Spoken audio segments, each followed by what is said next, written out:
नागपूरमध्ये पोलिसांनी कारवाई करत मागील 3 महिन्यांपासून फरार असलेल्या सराईत गुन्हेगारांना अखेर अटक केली आहे। धारदार शस्त्राने जीवे मारण्याचा प्रयत्न करणाऱ्या या आरोपींना गुप्त माहितीच्या आधारे जाळ्यात ओढण्यात आले। पोलिसांना यश मिळाले।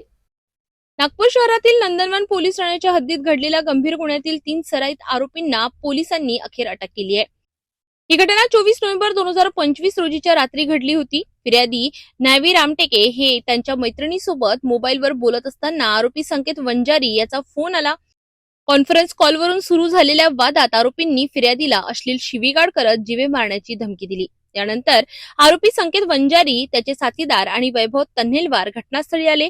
त्यांनी फिर्यादीवर हल्ला करत हाताबुक्कीने मारहाण केली। इतकंच नाही तर आरोपीने धारदार शस्त्राने फिर्यादीच्या गळ्यावर वार करून त्याला गंभीर जखमी केले।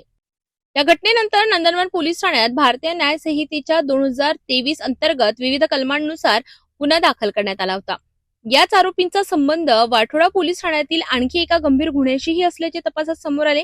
गुन्हा दाखल झाल्यानंतर हे तिन्ही आरोपी मागील 3 महिन्यांपासून फरार होते। मात्र पोलिसांनी तांत्रिक तपास आणि गुप्त बातमीदारांच्या मदतीने त्यांचा माग काढत गुप्त माहितीच्या आधारे सापळा रचत पोलिसांनी या आरोपींना ताब्यात घेतले आणि त्यांना अटक करण्यात आली आहे।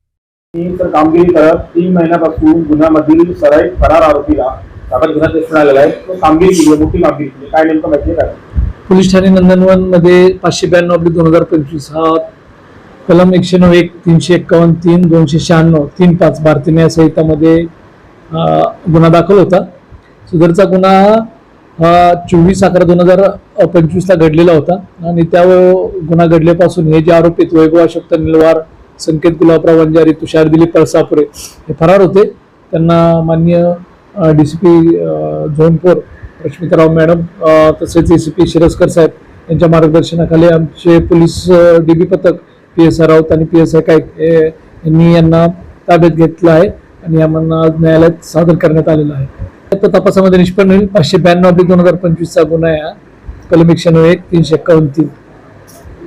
नागपूर पोलिसांनी दाखवलेली ही तत्परता आणि कार्यक्षमता गुन्हेगारांमध्ये भीती निर्माण करणारी आहे। अशा प्रकारे कारवायांमुळे शहरातील कायदा आणि सुव्यवस्था अधिक मजबूत होणार असल्याची प्रतिक्रिया नागरिकांनी व्यक्त केली आहे।